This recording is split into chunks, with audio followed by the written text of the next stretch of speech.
Today's episode of This Week in Startups is brought to you by FreshBooks, the simple cloud accounting solution that's helping millions of entrepreneurs and small business owners save time. Go to getfreshbooks.com and use the offer code TWIST for a free 30 days. And by Citrix ShareFile, secure file transfer built for business. Visit sharefile.com, click on the microphone, and enter TWIST for a free 30-day trial. And by AWS Activate, the Amazon Web Services Startup Program. It's easy to start and scale your business with AWS. Visit aws.amazon.com/activate. Hey everybody, this is one of the great episodes of This Week in Startups, and it was absolutely one of the best conversations I've ever had in my life. Today on the program, Jimmy Chamberlin of the Smashing Pumpkins, one of my favorite bands, and certainly my favorite band during my 20s. He is a tremendous artist. Many people consider him in the top 5 drummers of all time. And he talks about his time with the Smashing Pumpkins. He talks about art. He talks about product and building a song. And then we go into how building songs and building companies work together, and learning, and our fathers, and drugs, and priests. And this is a conversation for the ages. You're going to listen to this 3 times, I think. And we even talk about a lot of the issues going on in music with Spotify and Taylor Swift and whatnot. But more than anything, he's one of the most real guests and smartest guests we've ever had on the program. Please enjoy Jimmy Chamberlin of the Smashing Pumpkins on today's This Week in Startups. That's what it's all about, man. They said money is the root of all evil. What? Funny how it feeds my people. We ain't gonna live like equals until we get the money, spend the money, and defeat you. Yeah, money is the root of all evil. What? Funny how it feeds my people. Yeah, we ain't gonna live like equals until we get the money, spend the money, and defeat you. Hey everybody, welcome to This Week in Startups. And today, wow, what a treat I have in store for you. You know, we have all these great founders on and angel investors, but today we literally have a rock god, a legend from literally one of my 3 favorite bands, the Smashing Pumpkins. Jimmy Chamberlin is with us, and he's going to talk about his career, about culture, and about his new project. So let's just get right to it, Jimmy. Yeah, welcome to the program. Great to see you. It's great to see you as well. Now, I am such a huge Pumpkins fan, and I just spent like the pre-interview telling you like all the shows I went to see. Sure. What's it like in the peak? You know, like I hate to be fawning over a rock star on This Week in Startups, but I remember Melancholy and the Infinite Sadness. That double album, to me, is one of the greatest albums ever made. It's like just as a piece of art. Yep. What was it like at that peak? Because I saw you guys on Randall's Island. I was telling you earlier, like. And I think that was the peak when you headlined that. I don't know what era we're talking about here. So that would have been 93 maybe, 92, 93, and that was post Siamese Dream, which you know, Melancholy was really the product of just a band really on the balls of its feet, really confident. We had gone into, you know, Gish, our first record, had gone on to be CMJ Album of the Year. We had released it on Caroline on purpose because we didn't want to be a major label band out of the gate, even though we had major label aspirations. The business acumen that we all possessed really, you know, if we wanted to participate in the culture in the way we wanted to participate, we really had to go indie first and then major label. So even though Virgin owned Caroline, we put the album out on Caroline. Virgin subsequently came back to us and said, look, we had no idea this album was going to blow up like it did. Right. Now we want to take the album back and re-release it on Virgin. Wow. And Billy was like, well, we got all these songs that are better. Yeah. And Virgin had no confidence in the band that we could top Gish. Right. And Billy, we all knew that he had Today. And, right. Oh my God, Today. Right. And Cherub Rock in his pocket and Disarm and Mayonnaise and all these other great songs. So we were thinking 1979. That's one of my favorites. And that came later. Yeah. But you know, we went in and certainly topped ourselves with Siamese Dream, which gave us, you know, the confidence to really go to Virgin and say, we want to do a double CD, which at that point was just career suicide. They were like, why would you want to shoot yourself in the foot like that? And yeah, that was the thing I heard, that they didn't want to let you guys do a double CD, and you guys said, well, fuck it, we're doing it. We're doing it. And you know, part of the reason, and this kind of goes into startup culture as well, is when we did Gish in the beginning, we made the record with our own money. We had toured for 3 years. I started the band in 1988. In Chicago, right? Toured Chicago Metro. Played lots of opening slots. It's good music culture there, right? Like good music town. People go out and see shows. Lots of support. Urge Overkill was big at that point. Yeah, Urge Overkill for sure. And Material Issue and those bands. But saved all our money. I worked at a bike shop. Billy worked at a record store. Very much like startup culture, and parlayed that into our first record. So we had a product when we went to and signed with Caroline that they couldn't jack with. They couldn't come in the studio and tell us how to do things, and we had a reputation as being very insular, and that's how we pulled Melancholy off. And that was a time frame where getting signed was the goal. Oh, it was everything. Yeah, that was everything. You couldn't operate without it. You couldn't. And now you look at it. Where does getting signed on like the list of things that musicians aspire to now? Like last. Yeah, it is, right? Like it's almost like they look at it with disdain. Like, how many copies did Melancholy sell? Because you get credit for 2 albums every time one sells. Is that right? So the last numbers I saw was around 8 or 9 million. So it's 4.5 units, but 9 million records. And that puts it where in the like sort of scope of? I think it's the second biggest double CD of all time. Behind what, The Wall or something? Thriller. Thriller. Wow. Yeah. That is incredible. Right. It's kind of mind-blowing. You started as like a jazz drummer or something? Like. Yeah, I had, a background. My dad played clarinet, so I was very, and I'm the youngest of 6 kids, so there was plenty of rock and roll in our house. But, also with Duke Ellington and Benny Goodman and Count Basie, and, I was kind of raised on that stuff. My sister was a bit of a jazz buff, so there was a lot of, Chick Corea in the house, a lot of Steely Dan, a lot of really, really good music by great musicians. And, really gravitated towards more of the player rather than the songwriting part of it. Yeah. So when I met Billy, he was more of a songwriter, but then come to find out that he was a closet Mahavishnu fan and could really, really play. But the music of the time was very REM. It was that kind of jangle pop coming out of Athens, which was kind of the beginnings of the Pumpkins. But once I got into the band, it quickly pivoted, to use a much overused term. They quickly pivoted into more of the rock, the more demonstrative, syncopated guitar solo type brand of music we were known for. It kind of sucks now that musicians or pop stars are not actually musicians. They don't actually play instruments anymore. Like, what's that like for a guy like you who hit the highest that you could hit in music, and now you've got to like turn on the radio and like nobody knows how to sing, nobody knows the chords, nobody knows how to like play drums like you do. I mean, you're one of the top. People consider you one of the top 5 or 10 drummers in history. Yeah, depending on who you talk to. So I think 2001, I was voted #1 drummer in the world, modern drummer. Yeah. So for me, as a musician, that was Mount Everest. That was the summit. It was never the Grammy. It was always modern drummer. I mean, that was a magazine I picked up as a kid. Yeah. I didn't care about Billboard or Rolling Stone. When you're a drummer, like singers and guitar players, what? Like, I want to be a drummer, on the cover of Modern Drummer. So, the 4 covers that I did are, huge achievements for me. Those are my Grammys. Those are the things I take seriously. Being validated by your contemporaries, much like in our world now. Yeah. It's important. Today, I think. Is there anybody today you respect and go like, my God, they're making great music? Who? Sure, there's lots of bands. I mean, Arcade Fire, for one thing, is a great band. I mean, there's, I saw Jack White the other day. Jack's a great guitar player. Just a force multiplier in music, and the whole package. But it's depressing, though. You can't tell me it's not depressing when the top 20 artists or bands just don't have musical talent, or whatever, 19 out of 20 or 18 out of 20. Because in your era, you were fighting it out based on skills. Yeah, as a parent, I try not to parent in the music industry. I know enough to keep my mouth shut about that stuff. Certainly, I have opinions about it. But again, Pumpkins were very culturally based. We participated in a culture, and we invented a piece of the culture where you had to be a good drummer. You had to be, the Dave Grohls, the Stephen Perkins of the world, Matt Cameron. We were all great drummers. I mean, it was part of the culture to be able to play. It's not so much like that anymore. So if music is going to assimilate culture, which it generally does, it generally follows the same, sophistication level of the people that consume it. That's what you get.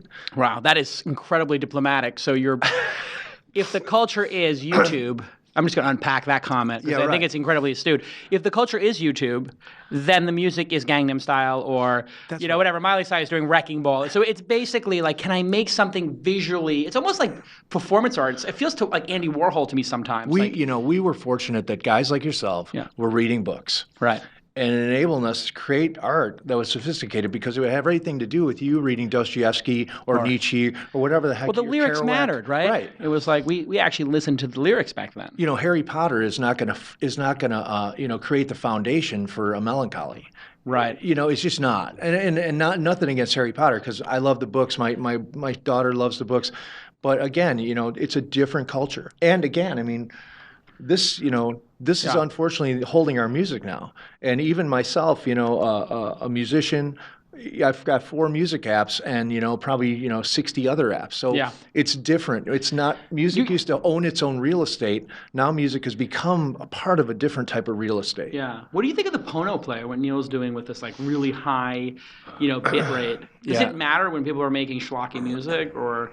I think it has everything to do with the way it's consumed. And I think, just a great anecdotal story. My daughter's 12. She sings in the choir. She's every bit of a musician. She's, perfect pitch, just this whole like OCD like her dad. And she's got a record player in her room. And, I got vinyl. So, and she's got access to my record collection. And so she goes, and much to the chagrin of my wife, she'll pick out, Curtis Mayfield or whatever and put it on. And, but when she's listening to those records, she's having an analog experience. She's sitting on her bed and she's looking at the album cover and she's got 20 minutes of time to give to the record.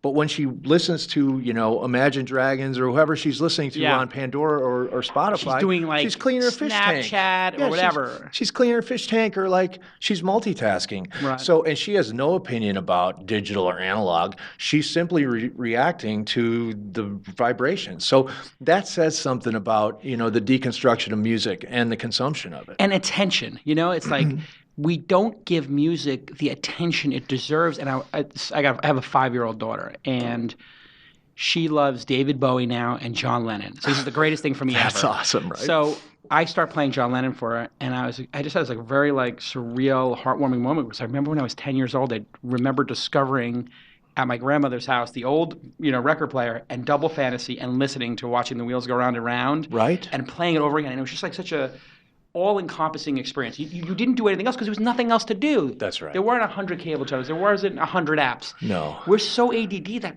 I think music is like the victim in all of this ADD. And I think you're right. And I think, again, there's cultural constraints that make it impossible to be a music fan these days. And even, my ex-partner, Corgan, I talked to him the other day, and he's about to release an album. And I said, just to play devil's advocate, how much music do you listen to? Does he listen to? Right. Do you have time to listen to a whole album? Because I don't. Yeah. I mean, I just don't. I'm running my company. I'm doing all this other stuff. Right. I have a record player at home. I have a Macintosh stereo with 801, Nautilus speakers, just a beautiful listening environment. And I put on like Madman Across the Water the other day, Gus Dudgeon production, just pristine. And it sounds great. And I'll sit there and have that experience. But I'm often trading that experience for the convenience of Spotify and just putting it on my Sonos because I've got stuff to do, Yeah, So even Sonos is so brilliant. So even somebody who is one of the great musicians of our time does not give it the attention it actually deserves. And you're also part of the problem. We're all part of the problem. But I just don't think you can force people to care about it. I think you can tell them that there's a breakdown in sine waves, and you can tell them that digital fragments sine waves and all that other techie stuff that goes along with it. But you can't tell my daughter to care about sound. Yeah. When she's exposed to it, she's going to react differently, but she's only going to react. She's only going to use the tools that she's given. All right. When we get back from commercial break, I want to talk about Spotify, the quality of music, and then LiveOne, your company, when we get back from this important message. Hey, everybody, I want to tell you about a new partner we have here at This Week in Startups. It's FreshBooks. Yes, you've probably heard their ads on all the other radio shows.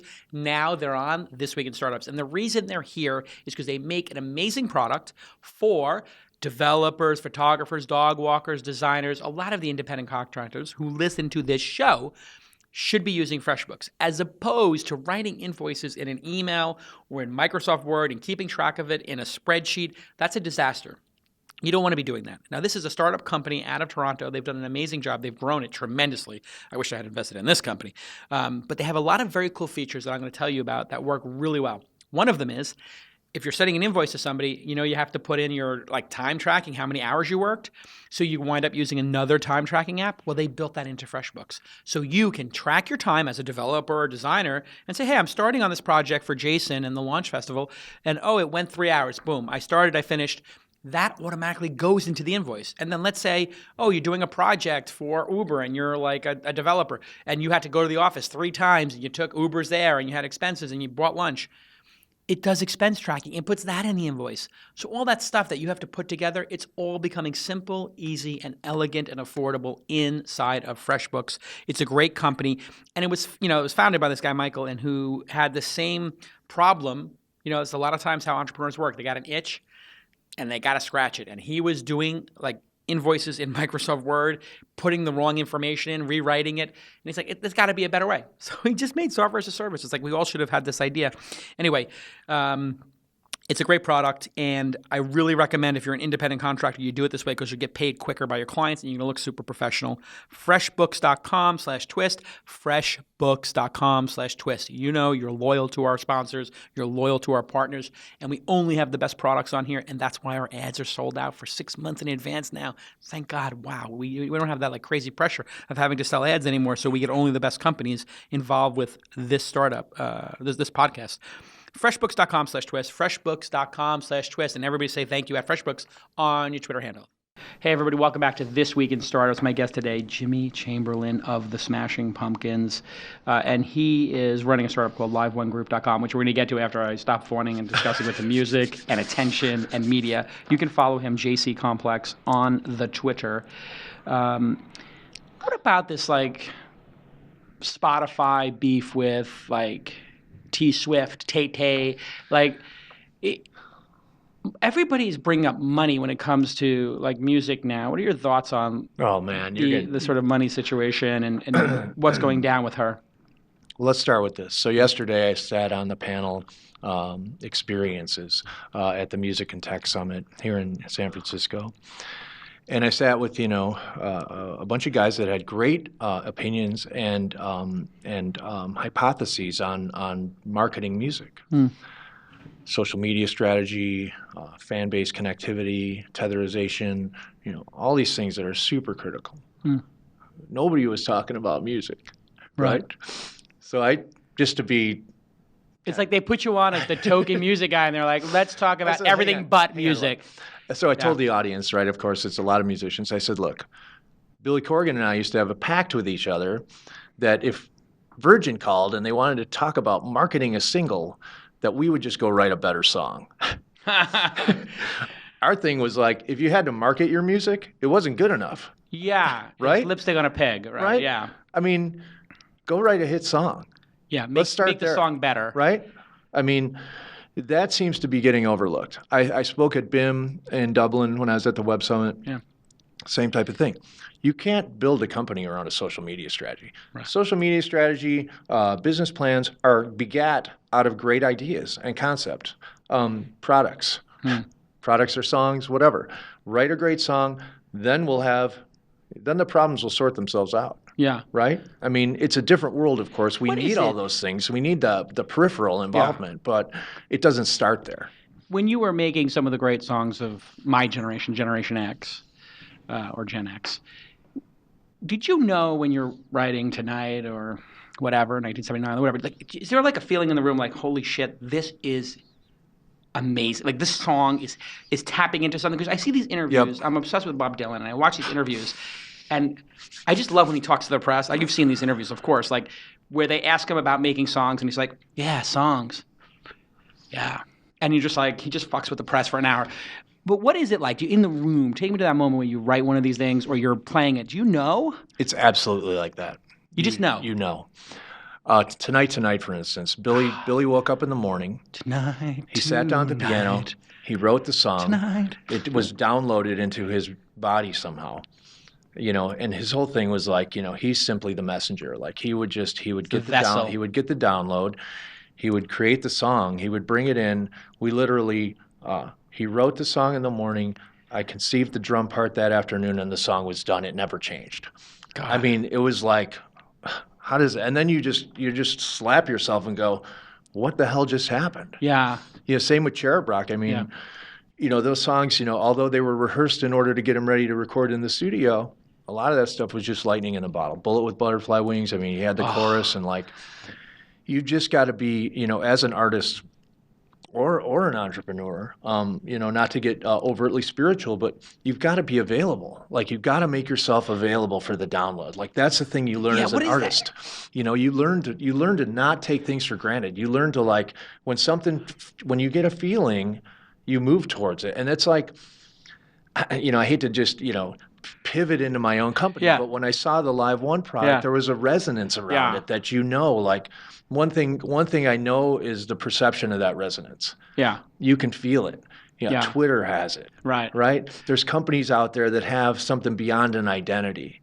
They've got a psyche, like a psychic connection. And what is the is there some foundation to that you think? Because, is it being young? Is it being angry? Is it being high? Is it being desperate? Yeah, exactly. Or is it like the desire to want to be loved? Is it desire to want to see the audience actually feel something? What is it that makes those moments? Do you know? It's all of that. What is it for you? It's all of that. When you look back on that time, like what was it motivating you? It's wanting to compete at the highest level. Competition. It's really having only one answer. Right. And that's, to be at the top. Right. I mean, even, when Billy and I started the band in 1988, there was only one way to play. It was either go for the top or go home. Right. And that was at a time where, like, indie credibility, sub pop, you remember? Yeah. It wasn't cool to sell a lot of records. Right. Guitar solos, tight clothes. Right. We were kind of, in Chicago, we were a bit insulated from that, because even though we were considered a grunge band, we were still listening to, like, Cheap Trick. Right. So we were like, what's wrong with, like, a little hairspray and, like, tight clothes? There were moments of incredible refinement and polish in the music while not losing the authenticity. That was what I always felt about the Pumpkins, is it always had authenticity. But it's just on a construction basis, you felt like, my God, these guys know what the fuck they're doing, because everything feels tight. Like when you look at great art or a great film, as a consumer, you don't know exactly why the Scorsese film or whatever it is, like, it just looks right. It feels right. The authenticity's there, and you can lose yourself in it. You've got to be a student of it, You've got to read. I mean, Billy and I were big students of Thelonious Monk, Burt Bacharach, Cole Porter, Irving Berlin. I mean, the people that really could construct songs that were so tight and sounded so nursery rhyme on the surface, but underneath had these super intricate harmonic relationships, super intricate rhythmic changes going on. Like, we would never wait for 4 beats to, like, change. We would just follow the lyric, much like in Eastern music. So we brought all those sensibilities into our writing. And really, like, when we would arrange a song, we would lay it all out on the table, and then we would do this exercise where we would just say, let's cut all the fat out. Whenever something isn't doing something, playing a melody, playing a transition, singing a lyric, get rid of it. Remove it. Take it all out. And then see what the song sounds like. And if anything is missing, maybe put something back, a transition here. But then you just screw the ends down, and you get a 1979 where it's like, from start to finish, it's like, it's just feeding you stuff at all times. But it's not taxing on you, because it's like, it's got that super simplistic thing at the top, but it's the underpinnings and the sophistication that keep you engaged over time.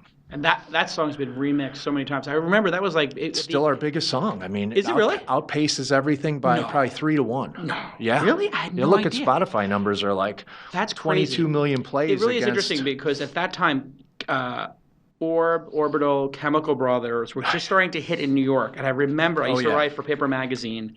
And you remember Paper Magazine? That was my first column in 93, 94, writing about CD-ROMs, basically, for the internet. And I'm with David Hershkovitz, and we're seeing Chemical Brothers, and he's like, this is Bjork. And I'm like, hi, Bjork, what do you do? Nobody knew who she was, but we were at the Chemical Brothers show. And I feel like your music, like, and electronic music, they fit so well together. That was really my first experience with electronic music. People started remixing your shit with it. Yeah, it was interesting. We had sent 1979 to Moby to remix. And the only thing, and it took forever. Before people knew what Moby was. Yeah, nobody knew who he was. Nobody It knew was who he was. taking forever to get the damn thing back. And when we got it back, there was, and I don't know if he just hated the song or what. We never really did find out. I think Corgan might have asked him later, but when we got the song back, there was no song left. He just totally fucked with it for you. And there was just that, nya, nya, nya. It was just that on endless repeat. And I don't know if it was just his way of saying like the song was bullshit or just being a douche. Yeah, right. Generally speaking, he takes himself a little seriously. It sure was funny. I think. But yeah. All right. Listen, I'm going to talk to you for 20 hours about this shit. But well, you wanted to talk about Spotify. But I wanted. And I think fuck Spotify. Who cares about the business of this shit? You know what? My feeling on Spotify is. Yeah, I'm friends with Sean Parker, and Spotify's brilliant, and I love this stuff. But if you believe in the album, Spotify and these streaming services are album killers. Yep. And if you want people to experience an album, like I guess Taylor Swift does, or if you were doing Infinite, Melancholy, like you can't, or The Wall, or just Dark Side of the Moon, anything. You can't Sgt. Pepper. Yeah, you can't put that shit on a streaming service, or it's going to ruin the experience. You don't want people just pulling out "Wish You Were Here" and not hearing the rest of the context. Yeah, it murders it. They've jumped the shark as far as the DNA of listening. How people listen. Yeah. You guys like you and I, look. The only thing, the biggest thing missing from Spotify, RDO, everything. No, I can go on there, and there's no bigger music consumer than me. Yeah. I've got plenty of money. I'll buy whatever. I've got a great stereo. I'm there. Yeah. There's no curation. Yeah. There's nobody. I'm on there. It's like a wasteland. Yeah. And if I'm looking at the Spotify screen for 10 minutes and I don't play anything, you've lost. As Walter Cronkite or Nixon said, you've lost America. Yeah. It's just without curation. There's no map. How do you find music to listen to, I wonder? Just your friends email you and tell you this shit's incredible? That's it.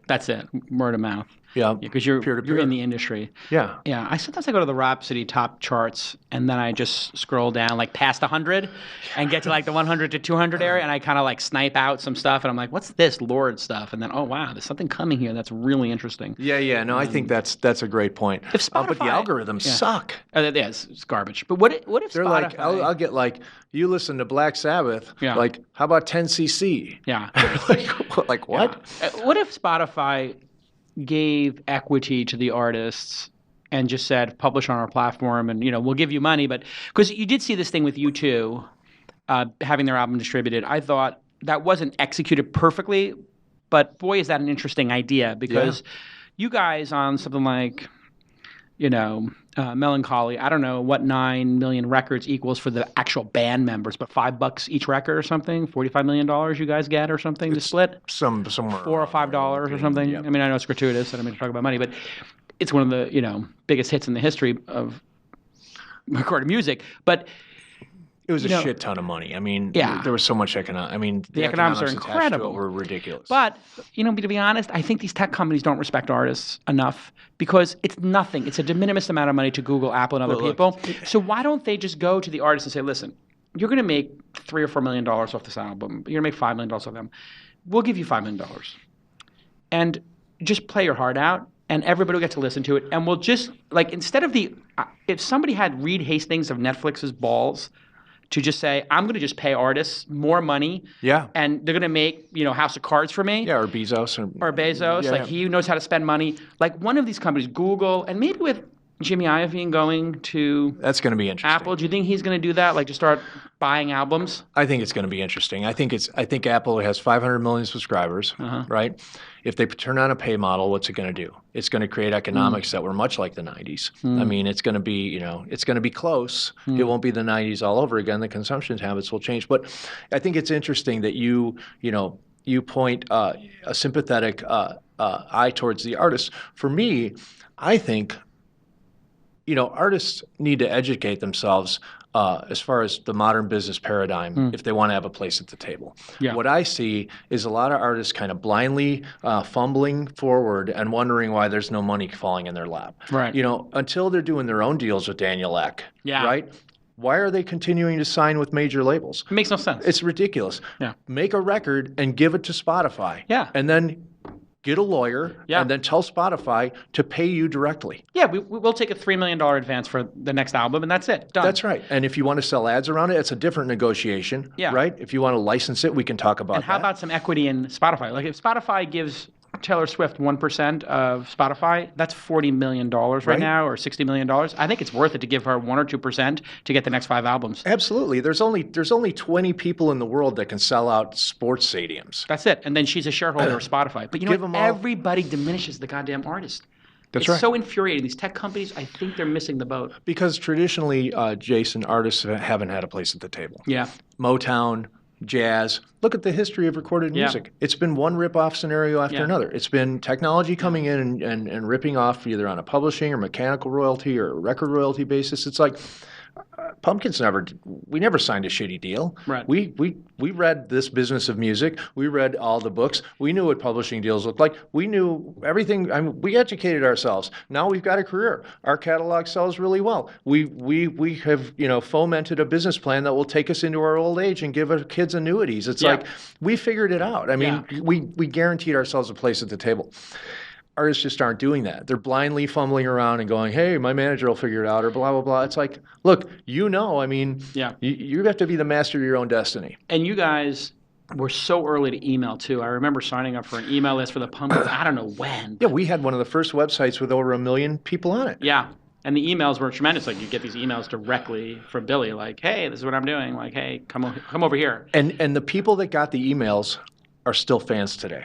I am. I still get the emails. I'm still a huge fan. I mean, I told you, I went to see the Fillmore show when you guys got back together. It was like one of the great experiences. I had like a great night that night, by the way. I don't want to get into the details. But I had a really great night that night. It was awesome. That's literally, I was like, I don't know, 5 people away from you guys as you played. It was like just such a peak experience. That's a special place. You know, because I'm like 37 years old. I'm like, wow, I'm back to when I was 25 or something. This is great. All right. Except now there's YouTube. Yeah, actually, it's true. Okay, nothing like going to a live show. All right, when we get back, liveonegroup.com. Go check it out right now during the commercial break, and we'll be right back. Hey, everybody, let me take a moment to tell you about Citrix ShareFile. You know, most of us rely on email to communicate with our clients and coworkers, and email is broken. You do not want to be sending attachments like that. I mean, contracts, spreadsheets, presentations, photos, all this stuff.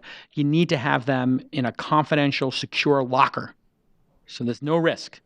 And you know what? Citrix ShareFile is that product. We use it here at This Week in Startups, and I use it at the Launch Fund to share things like term sheets and cap tables. Like, this stuff can't leak. It'll be on TechCrunch or TechMeme the next day. It's very dangerous. And that's why I trust all those documents to our document lockers on Citrix ShareFile. And you can grow very quickly with this because you can just invite somebody to add a file, and you can control who has access to the file and for how long. So maybe I give you access to this business plan or this, term sheet for a week, but then it goes away, and it keeps everybody on the same page because everything is in sync, obviously, and you can access the files from anywhere, obviously, from a world-class product from Citrix is going to do all those things. And here's a great offer. Sign up for a 30-day free trial, no obligation, right? You don't have to put your credit card in. Just try it, and you're going to love it. Go to sharefile.com and click on the microphone at the top of the homepage and enter the promo code TWIST. So 30-day free trial, no obligation, sharefile.com, click on the microphone, and enter the promo code TWIST. Okay, let's get back to this amazing episode. Hey, everybody, welcome back. Jimmy Chamberlin's my guest from the Smashing Pumpkins. One of the greatest rock drummers of all time. Who would you say to you is a better drummer than you? Because you're competitive. Oh. And you would say, like, God, I wish what's the guy from Rush's name?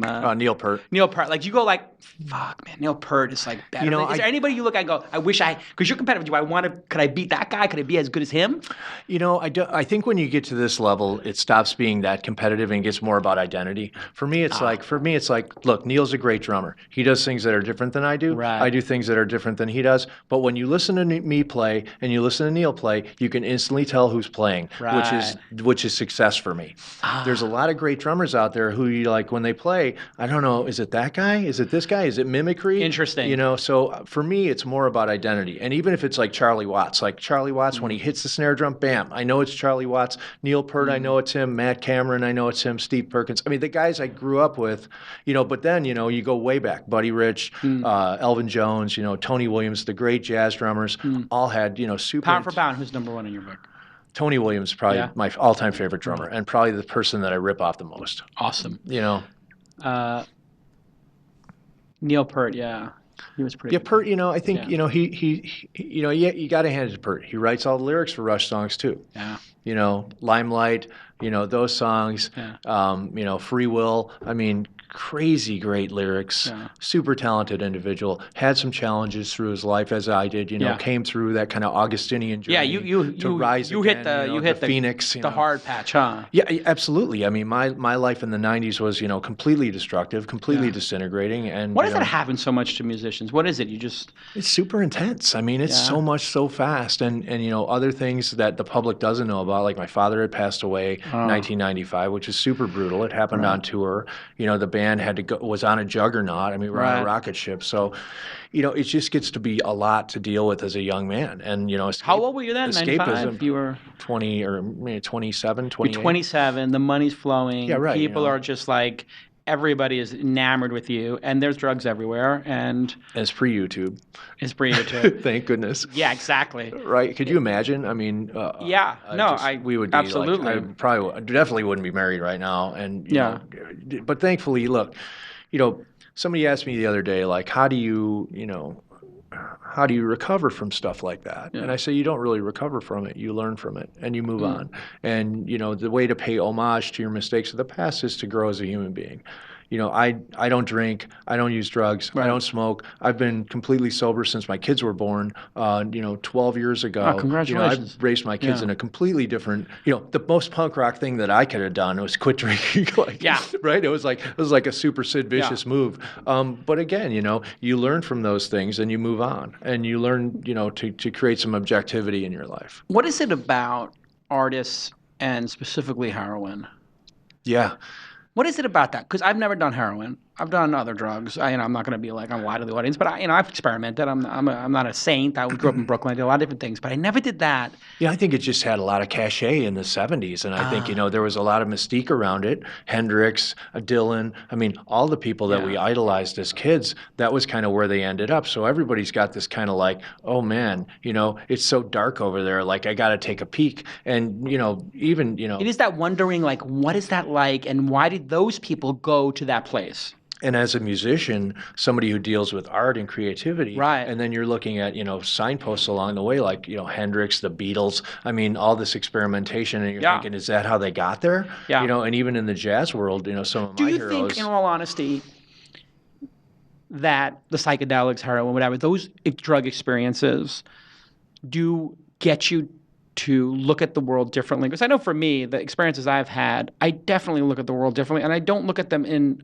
a negative way from, when I was a kid and experimented with stuff. I actually look back on them. I'm thankful that I didn't go crazy and I didn't take it overboard. But I look at them as like, I did look at the world differently after doing drugs X, Y, and Z, which I won't go into detail on. But I did look at the world much differently, and I felt like it opened my mind. Yeah, I think, look, youth culture is a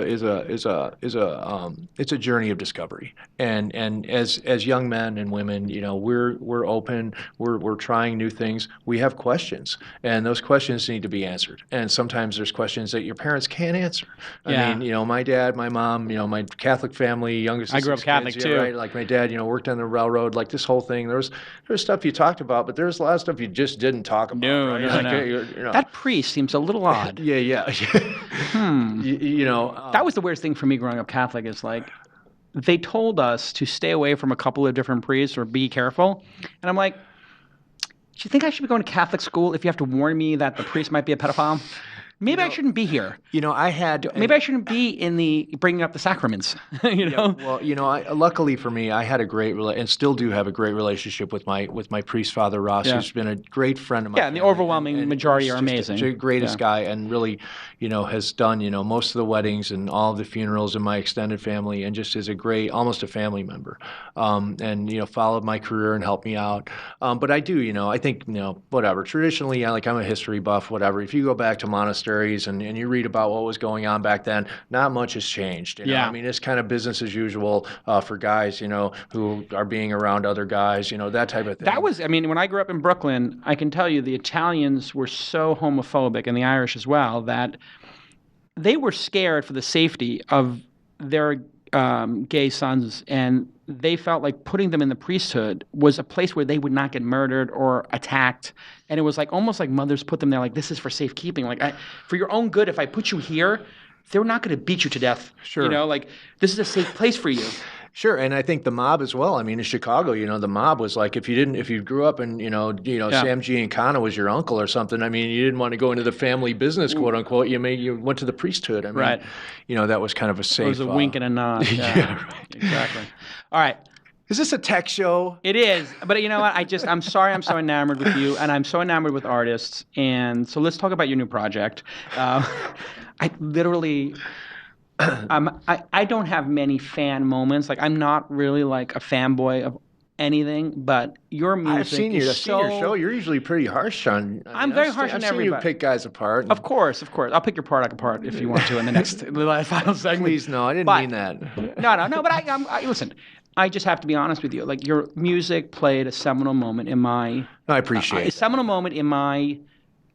Maturation in the 90s in New York, and really when I became a man, when I really started to, just become who I am now. Like, sure. The music is very meaningful to me, even to this day. And New York at that time was the greatest place in the Wasn't world. it? I mean, New York in the 90s, pre 9/11. Pre 9/11, you felt like anything was possible. Right, and I don't know, where you live, but I remember going like to the Continental Divide, the Chase Bar, of course, Scrap Bar. Yeah. Remember? And how about like all of Peter Gation's places, Limelight Tunnel, Palladium. Did you ever go to Robots, like Save the Robots, electronic music down the Lower East Side? No. Yeah, but the Lower East Side used to be amazing. Like, there were just all these great places. Roxy was great. I mean, just everything. Alphabet City with King Tut's Wawa Hut and 7B and 7B, yes, right? Of course, 7B. Like, an interesting thing was like, if you went to A, you were going to get attacked. If you went to B, you're going to get mugged on A. You're going to get beat up on B, and you're probably going to get killed on C. That was sort of like our, like, if you want to go that way. Yep. And like, actually, the drugs got harder as you went. Oh yeah, no. Like, if you were on A, you were smoking weed. If you were on B, you were getting ecstasy or blow. And then when you went to Z, it was heroin. Like, it was just.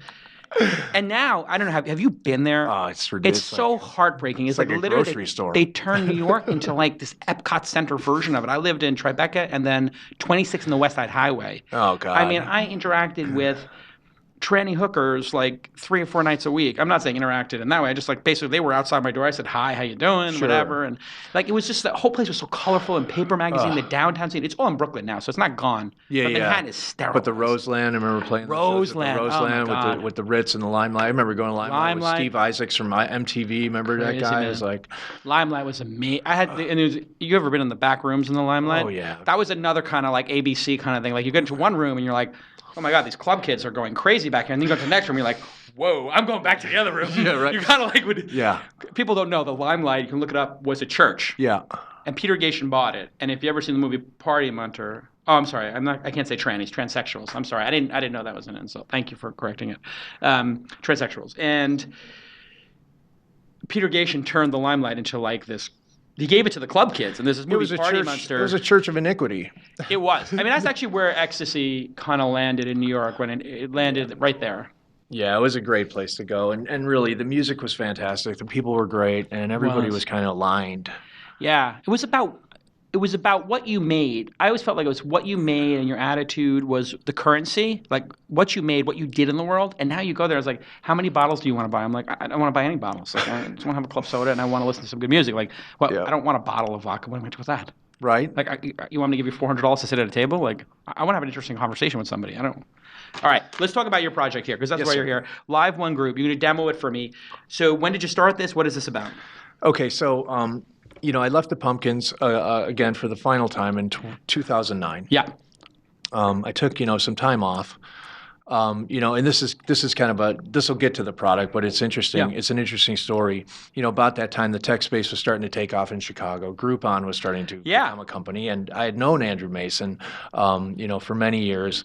Funny story. So Andrew, way before he was the CEO of Groupon, he used to be the intern at a studio, Steve Albini's studio in Chicago, called Electrical Audio. So the first time I met Andrew, he was actually the kid who used to make his coffee, and then he would go and get his sandwiches. Wow. And he would. Hey, kid, get me a sandwich. Right. And then, hey, Andrew, get me a ham sandwich. And then I can't wait to have him on the show again. And then the next time I saw him, he was CEO of Groupon. And he had and the point before that. And he had invited me in to do I had been talking to Eric Lefkowski and Jason Child, the CFO, about doing some philanthropical things with Groupon behind them around the city to put a good face on the company pre-IPO and maybe do some events, that really, started to put a good face on the company before before the upcoming bloodbath that ensued. But that business, it was fun, and Andrew and I had some loose discussions. You got the about bug. Maybe talking about starting a record company within the construct of Groupon and using their database and.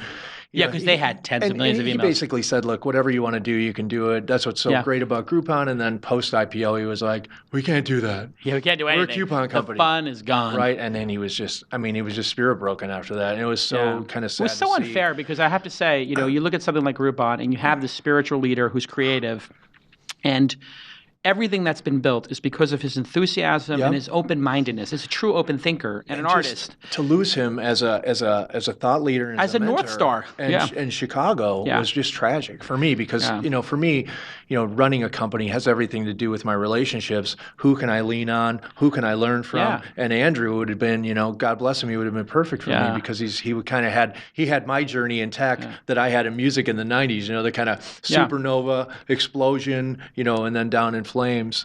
It is interesting. They call the people doing stuff in the internet business the new rock stars. I think that's an insult to rock stars, frankly. But a lot of people in the music business will look at what we're doing, the creativity, the revolutionary nature to it. Yep. And it is analogous to the revolutionary punk rock nature of music, which is we're going to do what the F we want, and you're going to consume it, and it's going to be different. And it's going to change how you look at the world, whether it's Uber or, your music. You're absolutely right. The same dynamics, the same resonance, the same type of people, the same archetypes gravitate towards tech that I would have been starting bands with in the 90s. Yeah. What are those archetypes, you think, like when you look at that? Just a necessity to be creative. Mm-hmm. I mean, OCD nature, very much, visionary, people that can crystallize a vision and move towards it, very single-minded nature. Yeah. I mean, it's really about, tech and any company for me, or any project for me, whether it's, cleaning the yard or writing a drum part or running a company, it's about crystallizing a vision and having that vision be solidified in a way that you can move towards it and having that goal and defining the parameters of what the success is going to be. Because I think a lot of guys, they walk right by their success only to realize that they've screwed themselves and they were successful before. Right. And they just didn't They're stop. Not present. Yeah. They're not present enough to say, oh my God, this is working in this moment. I mean, you look at someone like David Byrne or something like that. It's like, this was working right now. He's like, I'm never going to go back to that place. I think you were smart and Billy was smart for you guys to get back together a little bit and do stuff, especially for the fans. But yeah, you have to know and appreciate when you're in that moment, I think. You absolutely do. It's like part of being present, right? The Pumpkins had looked at, like you said, we had one of the first websites with a million people on it. We had looked at live streaming as a potential revenue source in 2003, 2004 when we got back together. I was talking to Irving Azoff, Geiger, everybody. Live Digital streaming. Club Network, Andrew O'Shea, those guys. Even Bowie. I mean, live streaming was Bowie had done his Bond. Bowie's That's right. So live streaming was becoming real. We were looking at it as like, well, shit, if we can play to a million people from one central location, what are the economics attached to that? Yeah. How many Madison Square Gardens is that equivalent to? We looked at MySpace. We did a deal with MySpace. We flew our crew to Madrid. We filmed an event at a beautiful theater. 1 million people showed up. They all watched it. The stream was beautiful. Yeah. And the next day, we sat there with our umbrellas upside down, waiting for the money to fall out of the sky, and nothing happened. Yeah. Nothing. Being 10 years early can really suck, but it can also be super inspiring. Actually, you guys did the Free Tibet concert. Yeah, that's right. Which was... right over in Golden Gate Park? Yeah, and it was streamed. Yeah. A guy named Mark Scarpa did it. I remember. Yeah, I know Mark. You know Mark, because I covered when I was a journalist, I covered it. It was on it was on the cover of the Silicon Valley Reporter, the magazine I started in New York. Just talking to Mark the other day. Yeah. He's a great guy. Yeah. All right. So tell me your vision here. LiveOne Group. So crowd surfing. Yeah. We looked at live streaming. No economics took place. We distilled it down to the fact that the way people were consuming the content was so different than the way they consumed it in the physical world that until somebody really, and this is 2005, so we're saying we're not going to be the people to do this, but somebody's going to invent a way where there's going to be community around live streaming. Sure. So fast forward to 2012, I get a call from Stuart Larkins at I2A Ventures. He says, hey, there's two guys down here that want to raise a seed round. They've got a product called crowdsurfing. Yeah. It's kind of has to do with music and sports and creating an audience around it. Would you mind coming down and giving us your opinion? Right. I walked into the room and I saw what was the crowdsurfing product. Yeah, let's pull it up on the screen here. Yeah, easy peasy. And it looked a lot different than this, but these guys had come to the conclusion that you need an audience, you need a digital audience surrounding digital content in order to foment any economics. So I thought, these guys are doing exactly what Corgan and I were talking about in 2005, 2006. This is incredible. The tools weren't ready back then, in all honesty. I mean, streaming, you were going to be paying, $1 a user or something, and there was no economic model. So, but now streaming is free. As we continued the conversation with the Irvings of the world, and we would say, look, economics attached to consumption are all about environments. Mm-hmm. You go to Roseland, you see a Seminole concert, you want to memorialize it with a T-shirt, you don't ever want to forget it. You hear a great song on the radio, you're with somebody, you have a conversation, it legitimizes the song, you agree that it's great, you both go out and buy it. Yeah. You watch something online by yourself in your bathrobe, you're like, I'm going to return an email. Yeah. Right? So, but if you have a crowd engine around like this, where I can do social discovery, I can click on profiles, I can see people, I can start a conversation. Now we can start to create super slick. Yeah. Now we can start to create an environment in which the content can be successful because now I'm creating dialogue. Right. Now I'm creating an environment that supports the content. It's not a wasteland anymore. And believe me, as a thought experiment, when I looked at the company, I went and looked back at live stream. Butch Vig was doing a live stream from the Bowie Ballroom. Garbage. The guy's like a brother to me, right? I practically grew up together. I watched his live stream with another friend of mine, Eric Avery from Jane's Addiction, playing bass. Wow. Right? And I knew everybody on stage, surely everybody. 3 songs in, I'm going, this is awful. Yeah. I feel sorry for these guys. This is such a miserable experience. So what we're trying to do at LiveOne is we're creating a crowd ecosystem that surrounds video, whether it be sports, music, esports, political discourse, anything. This week in startups. We should be live streaming this right now and have all these people in with their Twitter and Facebook handles, because what's great about the pictures there, like everybody just throws a chat room on the side. What I like about this is that you're actually using people's Twitter or Facebook to authenticate? That's right. So we all open auth with Facebook and Twitter, or LinkedIn or whatever you want. And then we provide tools. We provide open chat, public chat. But again, we provide when you click on a thumbnail, and this is just a dummy profile, but this profile will generally have a comprehensive description of what this person is about. They like the Pumpkins. Right. All of a sudden now you've got a context in which you want to start a conversation. For sure. You can either start a conversation with this guy. You can add him to a group, and all the discussion that happens behind the scenes is all private. Right. It all, like you and I can take somebody apart. Nobody will ever know about it. Back channel just style. like you would do at a gig. Yeah. So,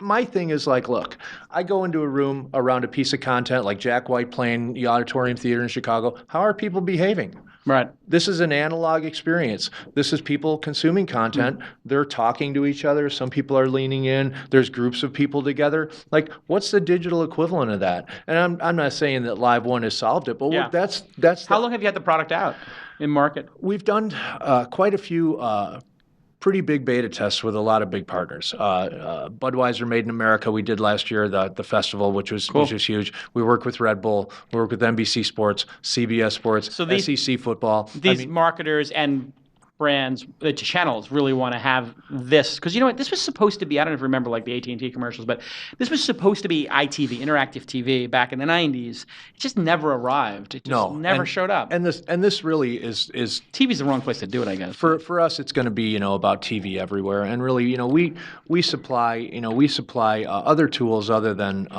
we supply Twitter and Twitter feeds and the news portals in the widget as well, because what we really want to create is a comprehensive experience that embraces communication, so you and I can, but we don't have to disconnect ourselves from what's going on digitally as well. Yeah. We can still look at Twitter, we can still look at posts, we can still be part of the digital community, but we can still insulate ourselves and have a conversation in and around the content. And then lastly, what we did, of course, because we've got to make money, is we built in super slick advertising as well. So full motion video. We built in e-commerce capabilities, so you can buy tickets or buy the album. You can build a bike on here. You can design your Audi S6 that you're going to buy, or super cool. whatever during an auto race. And then the last thing we did was we found when we first developed this product, it was simply a side of the page application that lived next to the video. Yeah. But what we found was everybody, 97% of the people that were watching soccer games were going full screen. And in Flash, it obliterates everything on the page. Right. So last January, we went into a product lockdown and got everybody together and I said, look, stop what you're doing. We got to find a way to get on the screen in Flash. So our engineers developed, if I can get to it here, a full screen overlay version that overlays the video. Oh my God, that's so slick. Right? So you can still see through it. I can still see the goal. Right. It's transparent, but if I hover over it, it comes back. Right, and all the functionality is still here. And is that like a toolbar or a browser or something? How'd you do that? Do you know how they did it technically? Looks like a toolbar, maybe add-on or something. Don't ask me technical questions. Yeah, okay. Don't ask me about any chords or anything. We can just appreciate each other's art. I got a sick idea for monetization for this. Yes. And experiences. One of the things that people want now is, there's more people have more money, no time, right? Because we talked about this ADD thing with our kids and just ourselves, right? Like even as fans of music. Though going back to where we started of we don't appreciate music enough. Can you imagine if you did hey, this artist is going to do the equivalent of MTV Unplugged, and you're going to let whatever number of people in, 100 people in for $100 each. But as being part of the 100, you'll be queued up, and each person gets to ask a question or make a request. Yep. Can you imagine how mind-blowing that would be to just sit there with you and Billy and you guys just and now Jason from Twitter is up. He's got 200,000 followers, and his question is, tell me about 1979 and the remixes and what that was like. And you guys just talk about it. And for me, $100 to actually be able to ask the Pumpkins a question, wow, this is great. And everybody's got that. Yep. If I did it, and there's a lot of entrepreneurs who'd be like, wow, I can go and pay $100 and have Jason answer my question live on the thing. And so this idea that people could pay for a unique experience that they get once in life. It's like this whole VIP experience. You didn't have that back in the day, right? Where people pay $1,000 to come to a concert, but then they go to this cocktail party before or after. No, we never did, and we talked about it yesterday with Haney Nada and some other people that are really into the VIP experience. And my question was, look, is this a product of the lack of economics around music, or is it a product of the availability of the communication tools? Yeah. Because I'm not convinced that if this was 1995 and guys were getting $1 million checks every quarter, that you'd be sitting backstage with them in their bathrobes anymore. No, there is it's not very rock and roll to be hanging out with the fans or whatever in some ways. But then you have Taylor Swift is I'm going to do these secret listening parties and connect with the fans. So it is, I think you're right. It's a function of they didn't used to have to do it. Yeah. But then people are realizing if I build a fan base and I really deepen these relationships, every time I make a deep relationship with a fan, it's almost like this magical, force of energy in the world. So it lasts forever. It lasts forever. When I moved up here in August, I said, anybody who's a fan of the show who stops me in the street, or you see me at a restaurant, just tell me your favorite episode. And they come up and they do that now. And I just say, can I take a selfie with you? So I'm doing the preemptive thing. I know they're going to ask for a selfie or they're thinking about it or whatever. They're having a conversation. I'm just let's just take it. And then I put it out on mine. As opposed to them putting it. I'm this is a super fan and their favorite episode was Chris Soccer or Jimmy Chamberlin or whatever it is. Yep. I think something's changed where you have to appreciate your fans and cherish those people. And again, I think it's it's the cultural. Maybe I'm wrong. No, you're right. It's the culture. The culture demands it, and the culture should get it. Yeah. I don't think the culture was that interested in seeing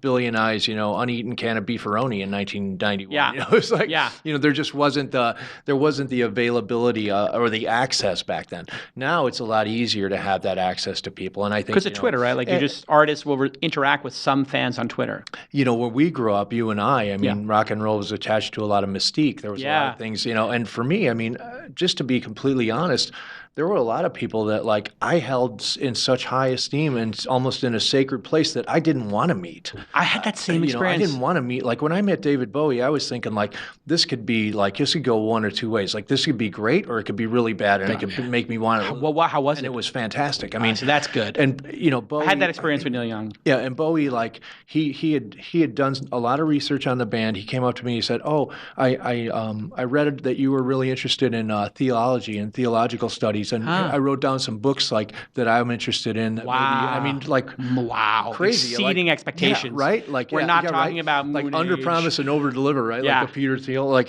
but just fantastic, and to the point where like David, like he always remembered our interaction. And when my wife went to see him at the Rosemont Theater, she was pregnant with my daughter, and Bowie put his hands on her stomach and talked to Audrey in the womb. Wow. That's awesome. She will definitely be an astronaut. So when she's listening to David Bowie, I'm like, you met Bowie. You before. met Bowie. Bowie laid his hands on you. So cool. Through the embryonic fluid. But again, just that, to take it wholly to the analog, my daughter will always be a David Bowie fan. Right. Even though she never met him. She met him in utero, Did you hear somebody released the vocal track only to which song? Major Tom? Oh, what's not the name of the song? Space Oddity. And it's amazing. It's like haunting. Just David Bowie singing. Because his voice is not perfect, and that's what's so perfect about it. Right?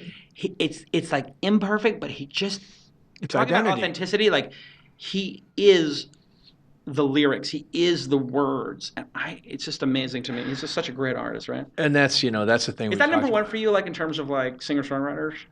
Who's your like number one like singer-songwriter, or like in your top three? I'm curious. Bowie's definitely up there. He's up there. Neil Young, Bob Dylan. Yeah, see that's it. Bob Dylan, Neil Young, and even Billy Corgan. Yes, in the modern era, Billy's my number one. I mean, actually. I think pound for pound, I mean, that guy, having lived, with him through many years and seen him wake up and just write masterpieces. Yeah. I mean, you just know that you're in the presence of something that's really, really People unique. really underestimated him, I think, in a way, because he was so classically trained, right? He had put in his 10,000 hours. You had put in your 10,000 hours. And then people were like, the Smashing Pumpkins thing, what the fuck is this? And like, our work ethic was ridiculous. So much dues. We practiced every day. We didn't take days off. How did you know that was important when you were kids? Just because in order to be proficient at an instrument to the level we needed to be, you couldn't, like... There was no faking it. The drugs and stuff, that never happened on stage. You could not walk on stage high and play a Smashing Pumpkins show. There just was not going to happen. You better be, like, I would warm up an hour before the show, have to meditate, and think, because we were doing 3.5-hour shows with, like, songs like Jelly Belly. I mean, songs that were extremely difficult to play, both physically and mentally. And, remembering the repertoire, you had to really, really be dialed in. And it was a product of our work ethic. I mean, that's the flow experience, isn't it? 12 to 8 every day we would show up. We all lived in proximity to the rehearsal space, and that was our job. Yeah, it was a major commitment to build complex songs and then perform them at a high level. You guys never phoned it in. Nobody would ever say I went to a Pumpkin show, I couldn't even hear the lyrics or whatever. Even when I saw you at the Fillmore, which I don't think is a great necessarily place to play music. It's like a box. It's hard. I think the sound is hard there. I don't know. I'm not an expert. But I can hear the lyrics and I can hear the notes and they're on and it's tight and it's 20 years later. Well, just to give you an idea of what those days looked like, I mean, we were writing and we were filming for the documentary If All Goes Wrong. So our day at the Fillmore, we got there at 11. We worked till 4. We braked for dinner, and then we sound checked, and then we did the show. So you're talking about a 12-hour day, and you're only seeing the last 3 hours of it. Plus, you're playing songs that were just written that morning. Going, what part comes next? Or reading charts, going, my brain's caving in. And you know what? You didn't have to feed social media, and you didn't have to do all this other bullshit. So, if you think about some of these artists, I'm just going back to the earlier part of our discussion. We were talking about how artists are just not very good in terms of the mechanics of it and the skills. They're being forced to spend all their time tumbling and Instagramming. If you and Billy had to like Instagram 5 times a day, or they're making you tweet, it would just take 2 or 3 hours out of your day when you couldn't focus on the music. So there is something to, and not just taking, it's not just a time focus. Management issue, it's a mental management. For sure. You know, you've got to be thinking about like, oh, I don't want to misspeak, or I don't want to sound, you know, like cognitively exhausting. Yeah, right. I mean, I'm just, or let alone the replies, because the people who reply are the haters.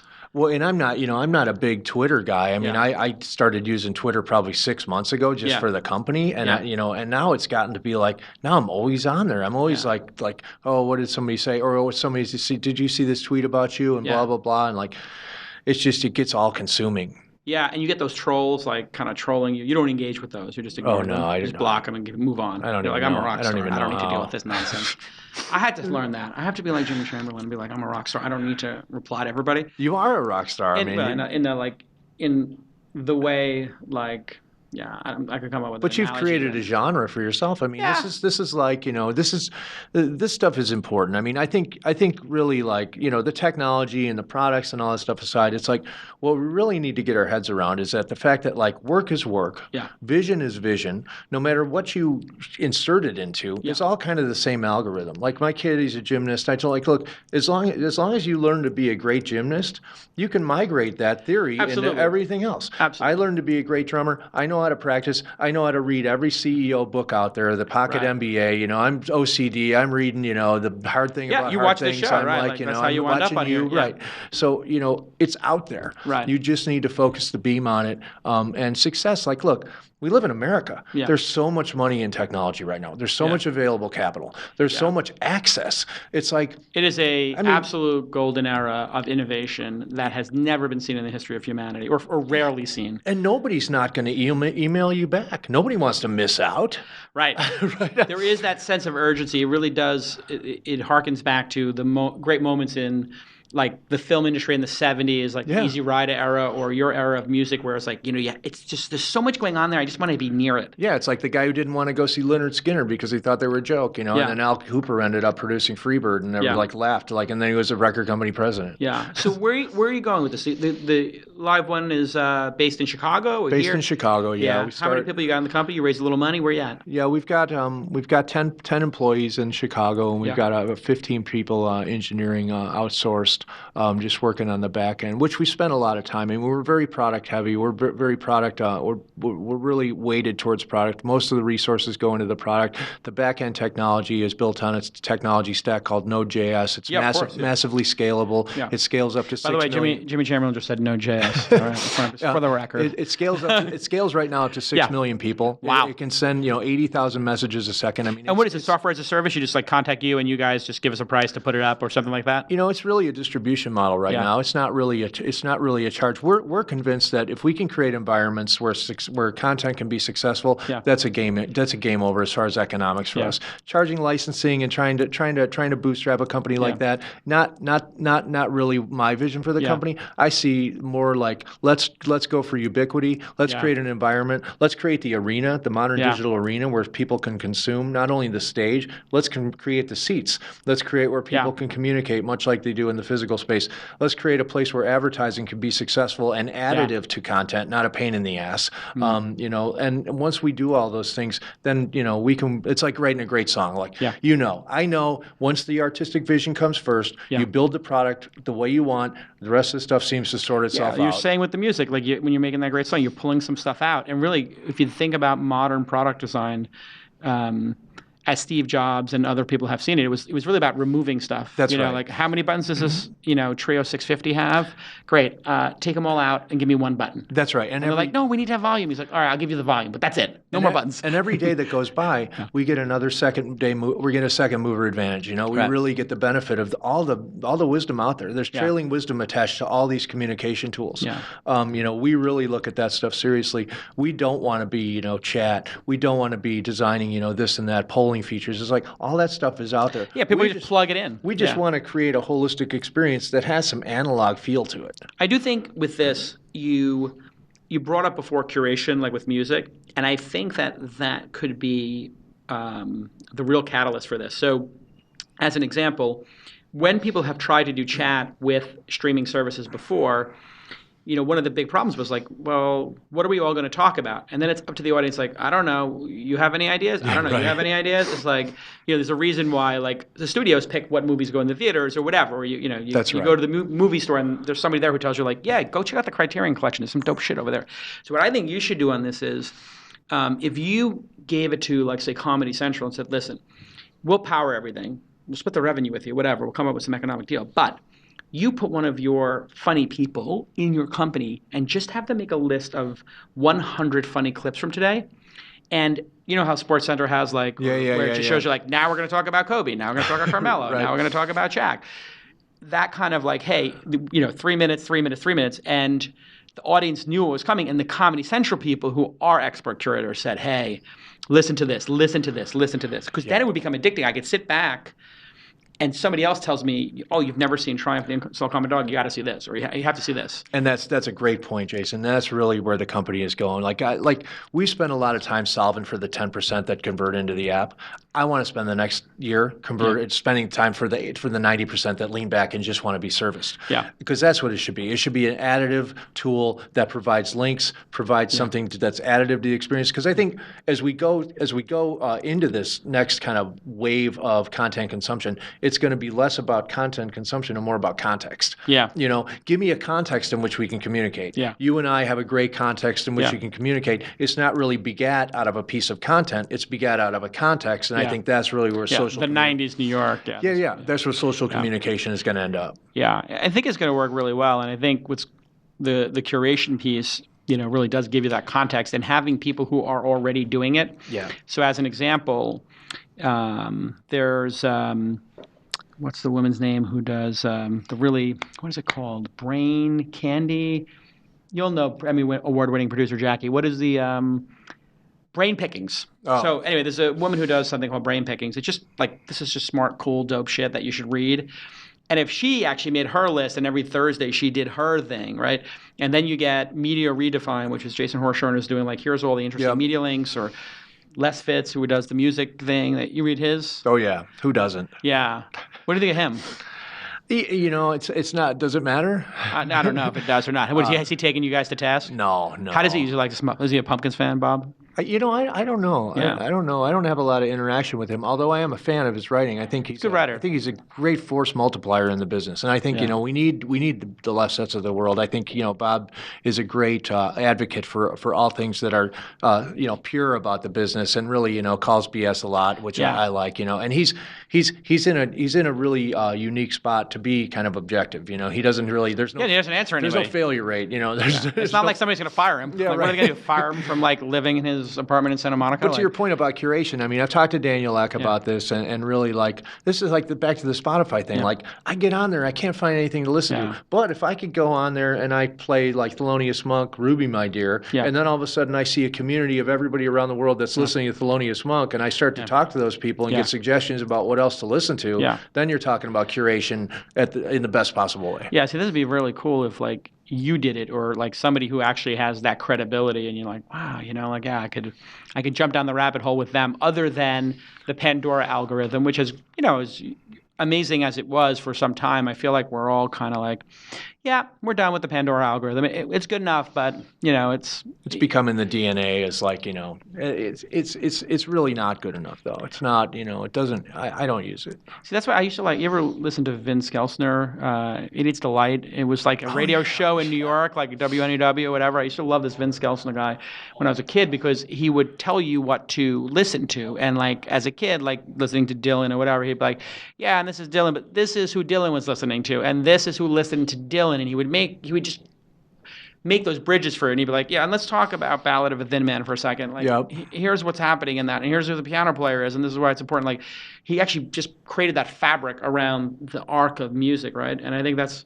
what LiveOne could do really well. So, speaking of Dylan and music, not to take it completely off tech track, he's still on tour. So I had dinner last night with Lucas Nelson, Willie Nelson's son. Oh wow! And we were talking about Bob, Dylan, and how just terrifying he is as a presence. Just he's Bob Dylan, right? Yeah. But it was funny. Lucas had come to my house about 3 months ago to just write some songs, and I just, what the hell, man? It's Lucas Nelson. Yeah. Dad's a piece of America. He's like, he should be one stripe on the flag, Like, absolutely. That's like, there's a fifth head to put on Mount Rushmore. Like, literally, like.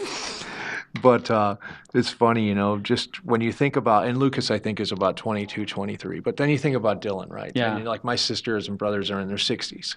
Lucas is 20, and the influence and the impact that this guy has had as a troubadour is just it's unbelievable. And, it's like, Dylan is one of those people who's so magical and so transcendent, and talk about a vessel for words, and he kind of feels that way. Like, I was watching these 80s interviews during the Joker Man and Infidels period, and he was like, they were asking about songs, and he actually was like answering seriously, and I was like, wow, he's answering seriously, and he's just like, listen, I don't remember like what I was thinking. I just remember they came out. Yeah. And I feel like I was a vessel. I know they're special songs, and I know they have a lot of meaning for people, but to be honest, I wasn't trying to write a protest song. I wasn't trying to inspire anybody. They just came out, and I just wanted to play them. Yeah. And it was very much like what you said earlier. It's like, you wanted to be out. And he was also very competitive at the time. He was a bit of a jerk, actually. I read in his biographies. Yeah. Have you read Chronicles? Yeah, the Chronicle stuff, and I don't know if you saw the Scorsese.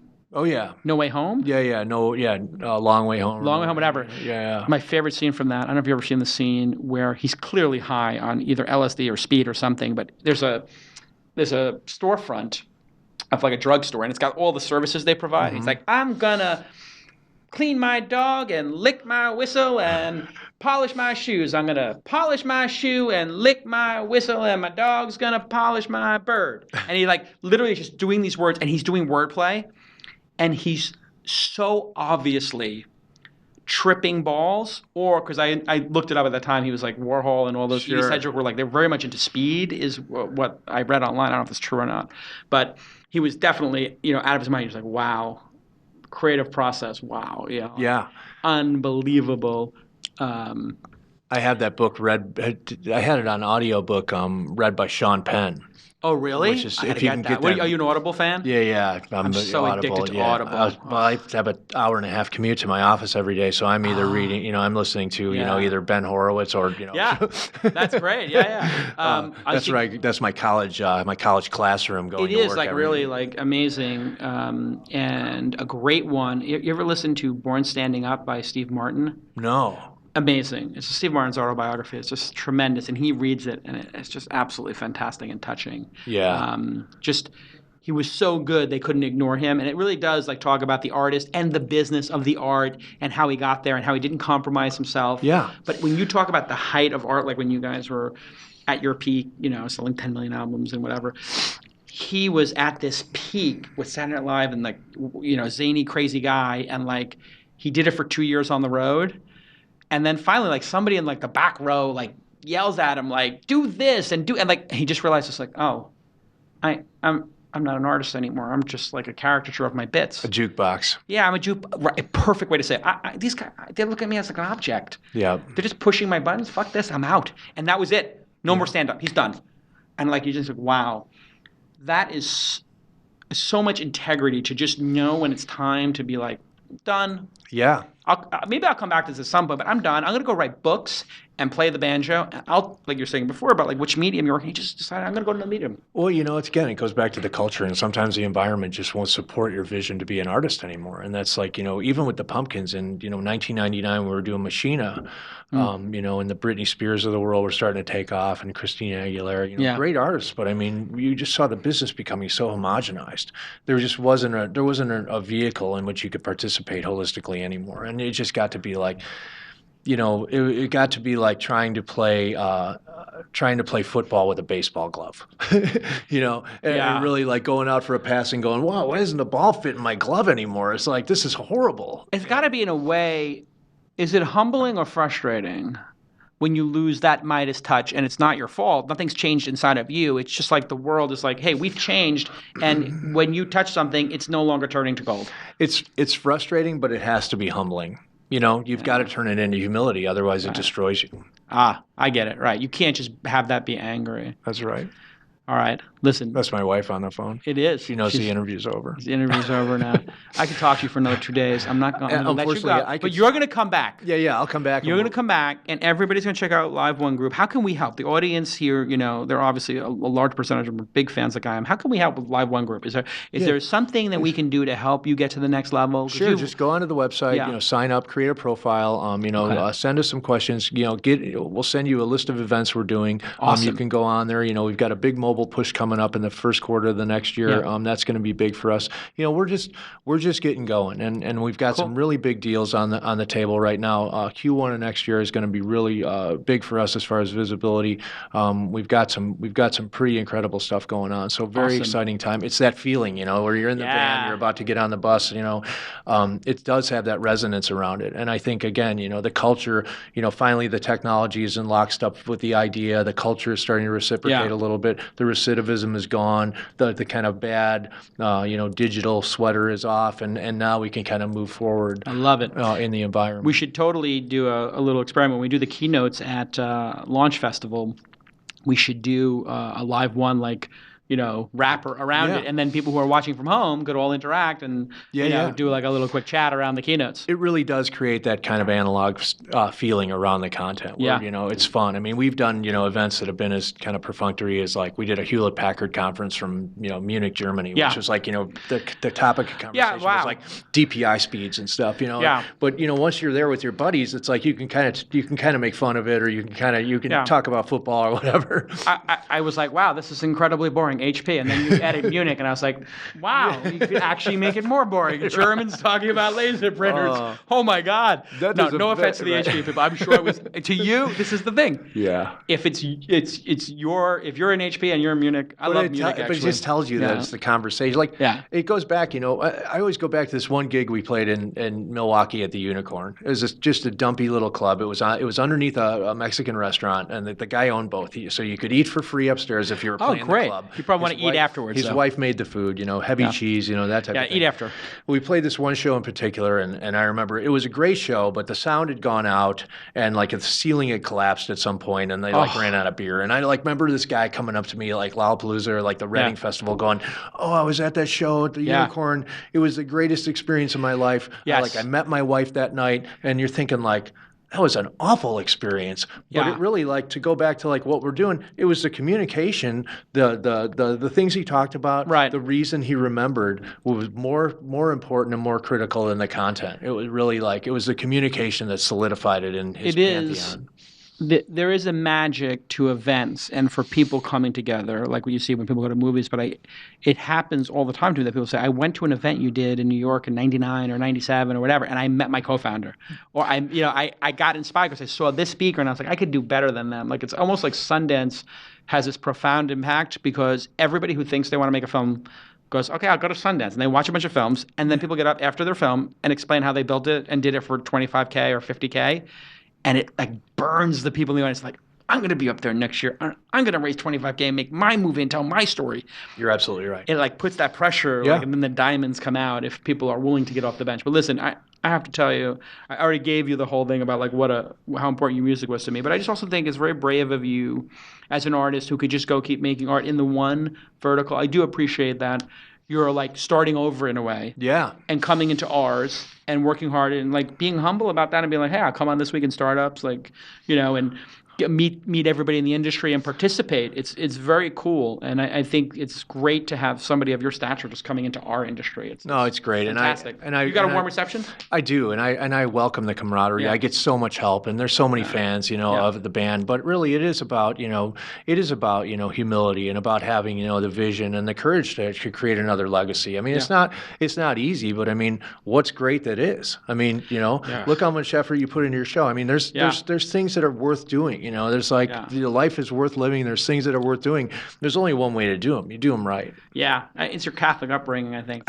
If you're gonna do it, you're gonna do it right. It's a fear and guilt-based education. Exactly. Right? But you know what? There is something about because it does build that competitiveness, and it does build this work ethic. People talk about the Irish Catholic work ethic or the Catholic work ethic. It's we were trained from a very young age. Listen, you're going to dig a ditch. It's going to be a pretty damn fine ditch. That's right. And if you're a ditch ditcher, as my grandfather, God rest his soul, was a fireman, He was a fireman in New York City.